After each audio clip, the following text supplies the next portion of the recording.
This is the story of Gremlins. You can read along with me in your book. You will know it is time to turn the page when you hear the chimes ring like this. Let's begin now. When Rand Pelzer entered the musty backstreet curio shop in Chinatown, he was hoping to find something different. But the tiny singing creature he discovered in a dark corner was more than different. It was special. It was a mogwai. Rand was enchanted. I've never seen anything like it. How much is he? The old shop owner shook his head. I cannot sell him at any price. Mogwai is very special creature. Needs much responsibility. Disappointed, Rand left the shop. Suddenly, the old man's grandson appeared with a wooden cage. Here, mister. You can buy the mogwai. Great. My son will love it. But what about your grandfather? Never mind. We need the money. Just remember this. Keep the mogwai away from light, especially sunlight. It'll kill him. Don't get him wet, and never feed him after midnight. Never. Back in Kingston Falls, Rand proudly presented the unique Christmas gift to his son Billy. Amazed, Billy watched the furry little creature peer out of the box with his large, friendly eyes. Rand beamed. They call him a mogwai. He's really clever. He can figure out how to work almost any kind of gizmo. Billy grinned as the creature climbed onto his shoulder and licked his cheek. That's a great name. Let's call him Gizmo. After learning the rules about the mogwai, Billy carried Gizmo upstairs to his room. I hope you like it up here, Giz. The mogwai smiled and sang a single clear note. Billy played the same note on his electronic keyboard. Gizmo's large ears perked up, and he reached over to play the keys himself.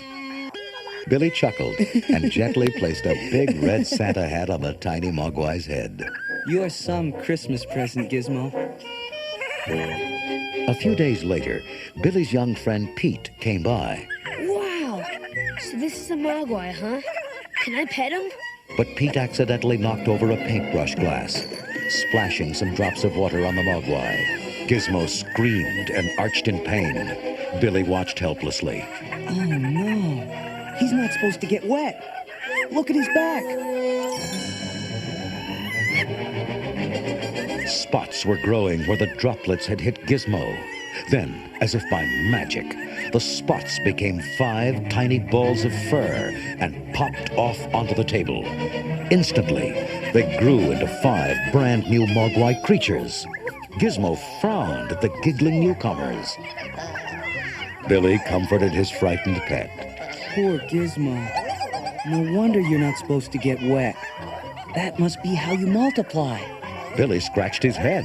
These new guys all look alike, except this one with the stripe of white hair. I guess we ought to call you Stripe. Hey, Giz, now you've got 5 playmates. But Gizmo shied away from the others. Billy turned away for a moment, and Stripe spit a grape seed at the startled family dog. Hey, quiet, Barney. If you can't get along with these harmless little guys, you'll stay outside. Stripe snickered to himself. Late one night, as Billy was drawing at his desk, the 5 mogwai whined loudly for food. You guys already had dinner. Oh, well, it's still before midnight. I guess a snack won't hurt. Billy brought them some leftover chicken, and all of them devoured it quickly. All of them, that is, except a worried Gizmo.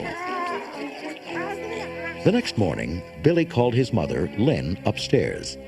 I left the 5 mogwai on the floor last night, Mom.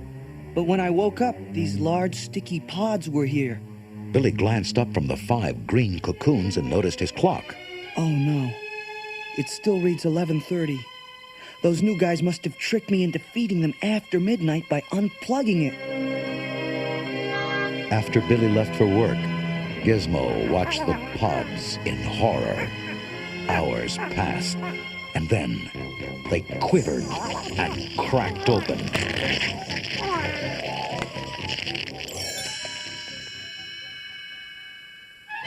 Downstairs, Lynn was alone, baking in the kitchen, when suddenly a dinner plate flew past her head.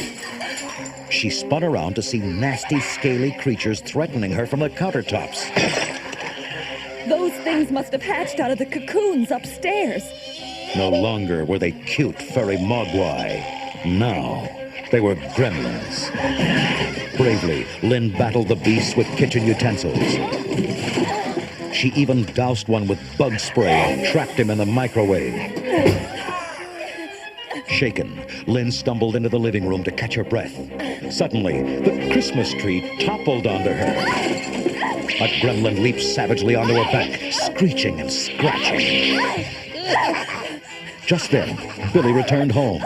Quickly, he grabbed an ornamental sword and struck down the fierce beast. He looked up to see the one remaining gremlin snarl at him and then escape out a window into the cold night. Mom, it's that troublemaker Stripe. Billy took his mother to a neighbor's house. You'll be safe here, Mom. I'm going after that rotten little gremlin. He loaded Gizmo into his nylon backpack and set out into the bitter night. Together, they followed Stripe's tracks across the snow to the local gymnasium. Look, Giz. He's broken in through that side window. We've got to go in there and destroy him.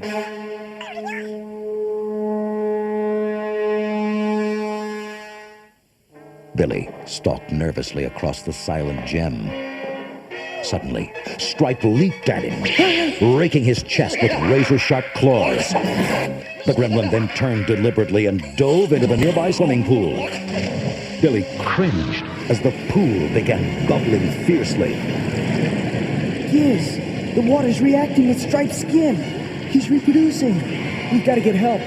As Billy stumbled outside, he heard Stripe's taunting laugh, now multiplied by the hundreds.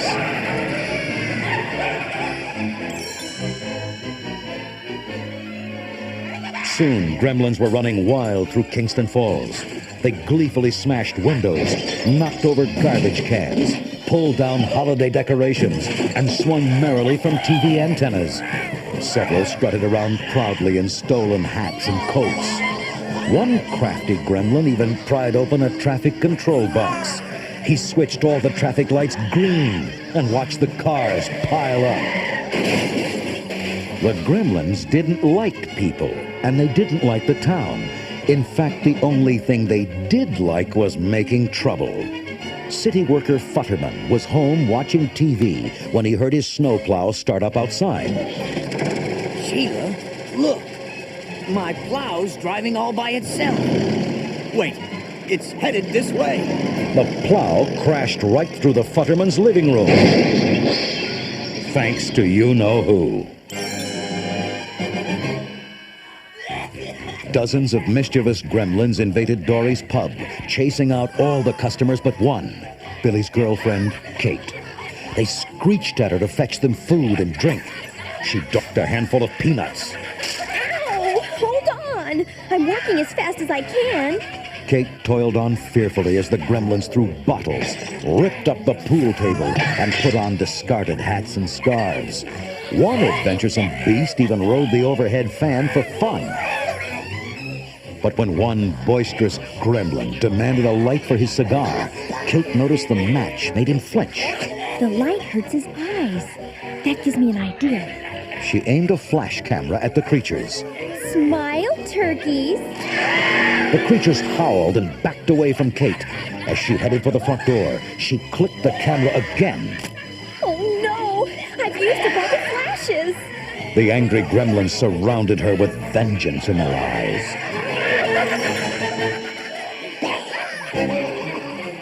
Suddenly, the glare of headlights flooded into the room.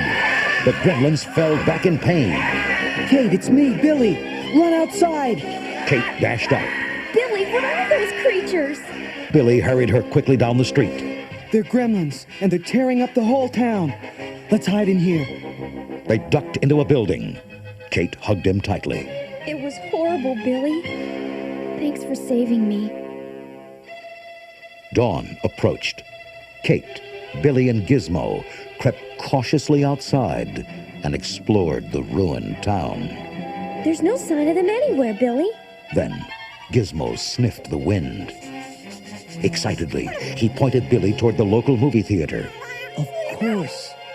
The gremlins are hiding indoors. Sunlight can kill them. Nervously, Billy peeked inside. They're all in here, Kate. Singing and yelling and throwing popcorn.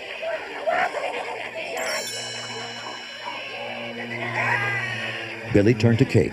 You used to work here. Show me where the boiler room is. I've got a plan. Kate led him to a back room behind the screen. Billy turned on all the gas jets and lit a rag fuse. Now let's get out of here fast. They raced across the street just as a huge fireball erupted from the theater. We did it! All the gremlins are gone! Gizmo tugged on Billy's jacket, pointing towards a department store window. Billy groaned. It's Stripe. How did he get away? Come on, we've got to finish him off. He's the last gremlin. As the three entered the silent store, Billy picked up a baseball bat. You and Gizmo find the lights, Kate. Billy crept from aisle to aisle. He searched the dark tensely. Nothing. Suddenly, a saw blade ripped past Billy's head.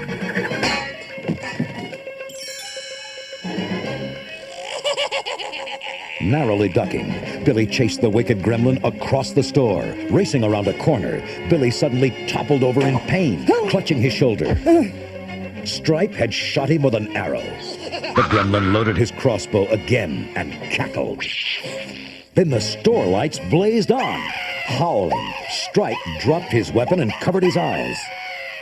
Billy was saved. Kate found the switches. Then Stripe's ears perked up. He dashed madly for the garden department. Billy followed and discovered Stripe's goal, an electric water fountain. Oh no, he's going to multiply again. The gremlin laughed gleefully and leaped into the spray. Just then, Gizmo zoomed by in a toy car. He crashed into a window, grabbing at the curtain cord with all his tiny might. The curtain flew open, and sunlight poured in. Stripe screamed, his armored skin cracked, and he dissolved into nothingness.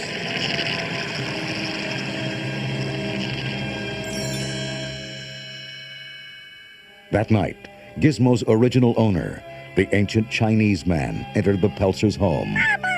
Glaring at the family, he placed the tiny creature back in its wooden box. Why must man always misuse nature's gifts? He is not ready to own Mogwai. Gizmo poked his head out of the wooden box, searching the room with teary eyes. Billy smiled sadly. The old Chinaman's face softened. He patted Billy's shoulder. Mogwai likes you. Seldom wrong. Someday you may be ready.